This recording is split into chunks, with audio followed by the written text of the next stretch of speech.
Can you actually learn anything by studying only 10 minutes a day? This was something I was very curious about, so I decided to try it out myself with both Italian and Swedish. I would love to know what your experience has been, so please feel free to leave a comment down below. Thanks a lot to my patrons, and if you're ready, let's get started.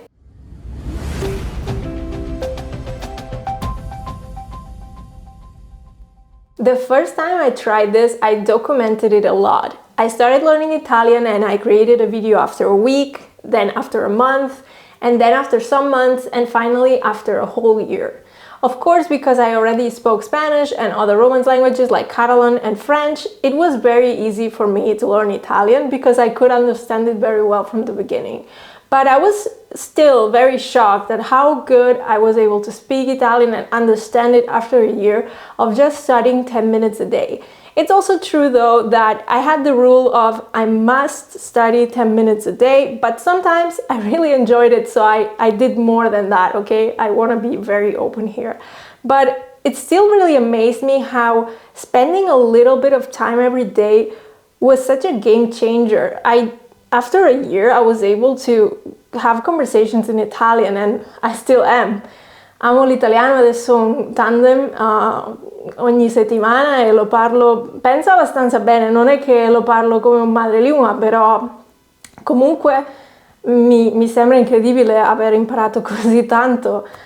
Sì, so just a little bit to show you how I speak. It's not perfect, it's just you know, I'm a learner of Italian, but I was amazed at how much I was able to learn in such a small amount of time, and it really felt like, wow, I'm not really doing much, you know, it's just a lot of days I didn't feel like it, so I would just dedicate 10 minutes to it, and some days I was like, oh, this is a lot of fun, and I would just do more. But it's just incredible, just 10 minutes, it's really crazy for me. It feels like cheating a little bit.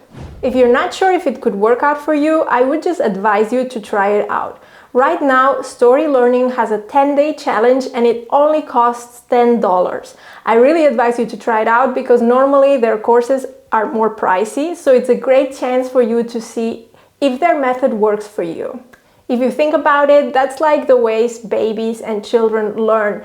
They learn by playing, by listening to input. Stories also help. It's a good way to engage your brain, and of course it uses the comprehensible input method. So if you're getting one of the challenges for beginners, of course it will be adapted to a beginner level. There are beginner, intermediate and advanced challenges, and there are different languages which I will show you on the screen. You can find the 10-day challenge for Spanish, French, German, Italian, Japanese, Russian, Turkish, Latin, Arabic, Swedish, and Norwegian. I personally tried it out with French Advanced because, as you know, I speak French regularly during my job, but something I still struggle with is pronunciation, and I really liked how they tackled this as well, and how I was able to improve my pronunciation by listening, repeating, etc. And it was engaging because there was a story behind it. It's just not some random text, but you're following a story.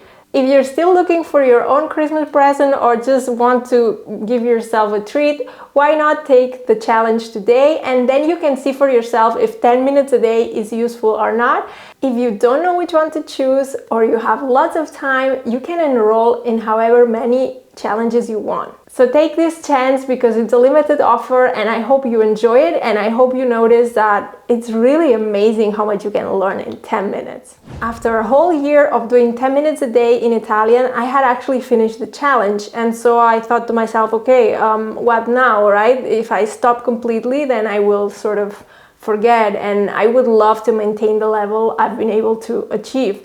And so I decided to have a tandem. My tandem is normally once a week, but we do skip it sometimes. So I get to speak in Italian maybe for half an hour a week, and I sometimes listen to Italian songs, and I've been able to more or less maintain my level. Maybe it got a little bit worse, but it's still pretty decent, I would say. I consider myself to be at a B1 level, more or less. But of course, comprehension is higher, so maybe it's like a B2 or C1.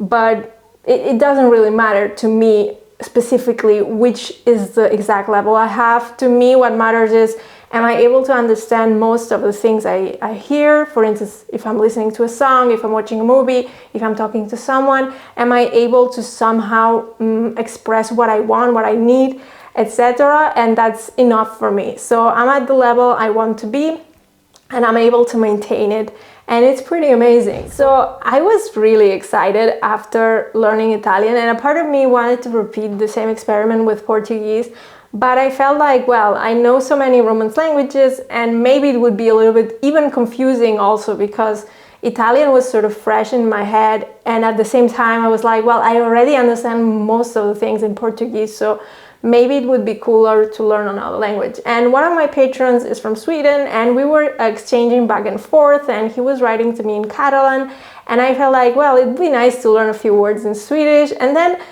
I don't know, I somehow felt like, I want to learn this language, right? And so I started the same experiment, but yeah, I mean, of course, Swedish is more difficult, people would think, but I speak German very well, and also English, so I already speak other Germanic languages. I think the biggest difference is that the level I was able to achieve by using this same method is lower than the one I achieved in Italian. So I would say my comprehension is at a B1 level, so I understand quite a lot. I don't know, like podcasts like Simple Swedish Podcast, Let's Svenska med Oscar. I watched an adapted series as well that went pretty well. And that's okay, you know, it's like a B1 comprehension, but my ability to speak is not so high. And of course now I don't speak it very often, so yeah. Jag pratar inte så ofta på svenska, så jag har glömt väldigt mycket, men jag kan förstå väldigt mycket som förut. Men just nu är det svårt att prata ibland. So yeah, you see. But I'm still happy. It's amazing to be able to listen to songs in Swedish. It's something I enjoy a lot, and I do quite often. And yeah, so I'm happy I did that experiment. What I'm doing right now is that I'm trying to learn Japanese on the side, sort of. I don't want to spend a lot of time on it.